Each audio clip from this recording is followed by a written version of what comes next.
نحمده ونصلي على رسوله الكريم اما بعد فاعوذ بالله من الشيطان الرجيم بسم الله الرحمن الرحيم تلك آیات الکتاب المبین. ڈیئر آڈینس، السلام علیکم ورحمۃ اللہ وبرکاتہ. میں پروفیسر ڈاکٹر صفت اللہ خان آپ سے تبلیغ القرآن کے سلسلے میں مخاطب ہوں. ابھی میں نے سورہ شعراء کی آیت نمبر 2 پارہ نمبر 19 کی تلاوت فرمائی. اس میں اسی سلسلے میں پچھلے دروس میں ہم نے قرآن کی عظمت اور اہمیت پر بیان کیے تھے، تو یہ اسی سلسلے کی ایک اگلی کڑی ہے. اب اس کی ترجمے کی طرف آتے ہیں. تل کا آیات، یہ آیاتیں ہیں الکتاب المبین، کتاب مبین کی، یعنی یہ قرآن مبین کی واضح کتاب کی آیات ہیں.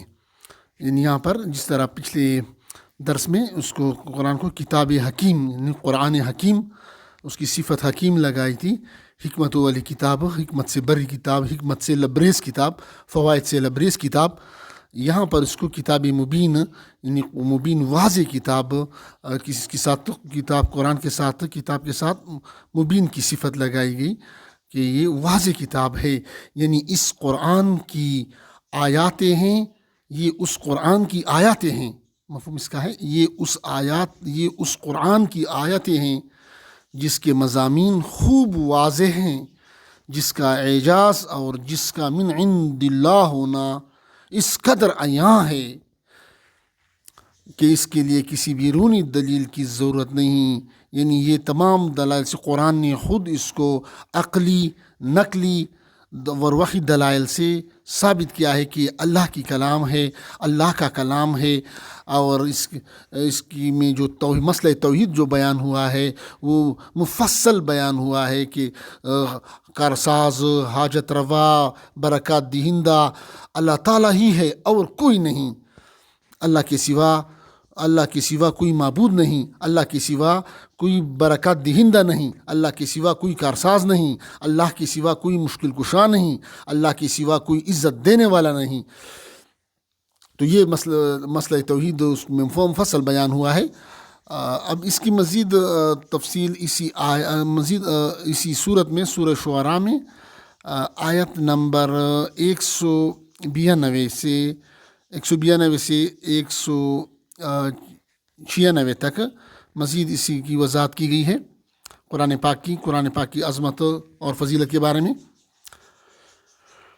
وَإِنَّهُ لَتَنزِيلُ رَبِّ الْعَالَمِينَ نَزَلَ بِهِ الرُّوحُ الْأَمِينُ عَلَى قَلْبِكَ لِتَكُونَ مِنَ الْمُنذِرِينَ بِلِسَانٍ عَرَبِيٍّ مُبِينٍ وَإِنَّهُ لَفِي زُبُرِ الْأَوَّلِينَ. اس کی ترجمے کی طرف آتے ہیں. سورہ شعراء پارہ 19 آیت نمبر 192 192. وَإِنَّهُ، اور یہ قرآن ہے، لتنزیل، اتارا ہوا ہے، نازل ہوا ہے، رب العالمین، پروردگار عالم کا، یعنی رب العالمین کی طرف سے نازل کردہ ہے. رسول پاک صلی اللہ علیہ وسلم پہ نازل ہوا ہے، اللہ کی طرف سے نازل ہوا ہے، رب العالمین کی طرف سے نازل ہوا ہے یہ قرآن. نزل بہ الروح الامین، لے کر اترا ہے اس کو فرشتہ معتبر، یعنی جبرائیل امین، اس کو رسول پاک صلی اللہ علیہ وسلم کے قلب مبارک پر اتارا ہے. اس کو یعنی جسے روح الامین حضرت جبرائیل علیہ السلام نے آپ صلی اللہ علیہ وآلہ وسلم کے قلب مبارک پر اتارا ہے. علی قلبک لتکون من المنذرین، علی قلبک، تیرے دل پر، لتکون، کہ تو ہو، من المنذرین، ڈر سنا دینے والا. یعنی مفہوم اس کا ہے تاکہ حضرت جسے روح الامین، حضرت روح امین حضرت جبرائیل علیہ السلام نے آپ صلی اللہ علیہ وسلم کے قلب پر اتارا ہے تاکہ آپ اس دعوی توحید کی تبلیغ فرمائیں اور نہ ماننے والوں کو اللہ کے عذاب سے ڈرائیں.